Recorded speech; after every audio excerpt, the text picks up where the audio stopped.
नमस्कार साथियों, कैसे हैं आप सब। आज मैं आपके साथ एक नई समस्या नए विषय के साथ आया हूं। वो क्या है, नया टॉपिक जो है। समस्या मैंने इसलिए कहा क्योंकि समस्या बहुत सारे लोगों ने इसकी शिकायतें की, बहुत सारे लोगों ने अलग अलग कार्यालयों में आवेदन जाके दिए, सीएम हेल्पलाइन में भी शिकायतें करी।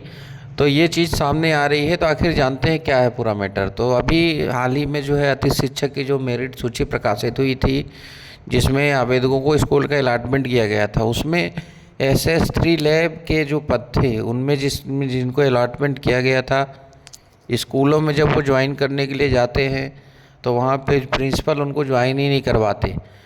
मोस्टली जगहों पे बोल रहे हैं कि यहाँ पे पहले से कार्यरत है। कई स्कूलों में ऐसा था कि पोर्टल पे 2 सीट खाली दिख रही थी। स्कूल पे जाने पे एक प्रयोगशाला सहायक काम कर रहा है लेकिन फिर भी ज्वाइनिंग नहीं करवा रहे हैं। और उनके अलग अलग तर्क है। कोई कहता है छात्र संख्या इतनी है, तो कोई कहता है कि हमारे पास जगह खाली नहीं है। दूसरी समस्या ये आ रही कि SS3 लैब में जो चयनित हुए वो रिक्वेस्ट तो भेज देते हैं, लेकिन वहाँ पे शाला प्रभारी के मोबाइल वेरिफिकेशन में प्रदर्शित नहीं होता है। या तो प्रदर्शित नहीं होता है या तो वो फिर आवेदकों को सही जानकारी नहीं बताते हैं। इसलिए आप थोड़ा सतर्क होकर देखें। कई जगह प्रदर्शित भी नहीं हो रहा है, कई जगह सही बताते भी नहीं हैं। तो ये सब नाटक हो रहा है। अब इसमें तीसरी चीज़ ये है कि कई आवेदक ऐसे हैं जो ज्वाइनिंग के लिए रिक्वेस्ट भेजते हैं, लेकिन वहाँ पे एरर आ जाता है। ज्वाइनिंग रिक्वेस्ट ही शाला प्रभारी को सेंड नहीं होती। ये मुख्य 3 तरह की समस्याएं SS3 लैब से संबंधित सामने आई हैं। इसके लिए बहुत सारे आवेदक परेशान हैं और इसका क्या निराकरण है, तो आपको जो है बिल्कुल सही जानकारी आपको दे। तो जब तक पोर्टल में इस संबंध में कोई विभागीय निर्देश आगे नहीं आते हैं, तब तक कोई इसका स्थायी समाधान निकल के नहीं आ रहा है।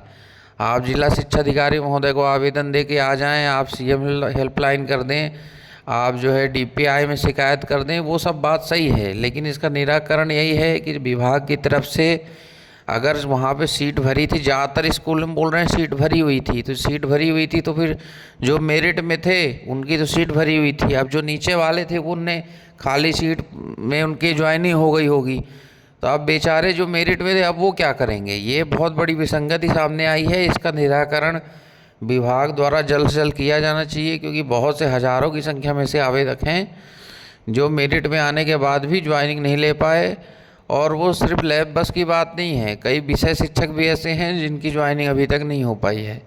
तो इस संबंध में भोपाल स्तर पे भी लगातार शिकायतें जा रही हैं। तो मेरा ये मानना है कि 1-2 दिन में इस पर निश्चित तौर पे विभाग संपूर्ण जानकारी के साथ कोई ना कोई जो है आदेश जारी करेगा, जिसका हमको आपको बेसब्री से इंतज़ार है। इधर उधर का मैं आपको मिसगाइड करने की जानकारी नहीं दूंगा। अभी तक विभागीय जो है कोई दिशा निर्देश नहीं आए हैं, या फिर सेकंड काउंसलिंग जैसी स्थिति बनाए जिसमें एक बार फिर से सभी को जिनका ज्वाइनिंग नहीं हो पाई किसी कारण से, उनको फिर से चॉइस फिलिंग का अवसर दें। और जहाँ सीट खाली हो वही पोर्टल में प्रदर्शित हो, तो आवेदक वहाँ चॉइस फिलिंग करेगा, उसके नंबर अच्छे हैं तो ऑटोमेटिक सेलेक्ट हो जाएगा। तो कुछ न कुछ 1-2 दिन में स्थिति स्पष्ट हो जाएगी। जब तक आप एक बार अपने DO साहब से मिल लें, जब उनको आवेदन दे के अपनी समस्या से अवगत करा दें, ताकि जो है ये रहे कि हमने विभाग प्रमुख को सूचना दी थी और आने वाले समय में भोपाल से जो भी दिशा निर्देश आएंगे उसकी जानकारी आप तक मैं जो है उपलब्ध कराऊंगा। सभी साथियों का बहुत बहुत धन्यवाद। चैनल से जुड़े रहें, एक बार सब्सक्राइब कर दें ताकि आने वाले समय में जो भी नवीनतम अपडेट रहे उसकी सूचना आप तक पहुंच जाए। धन्यवाद साथियों, नमस्कार।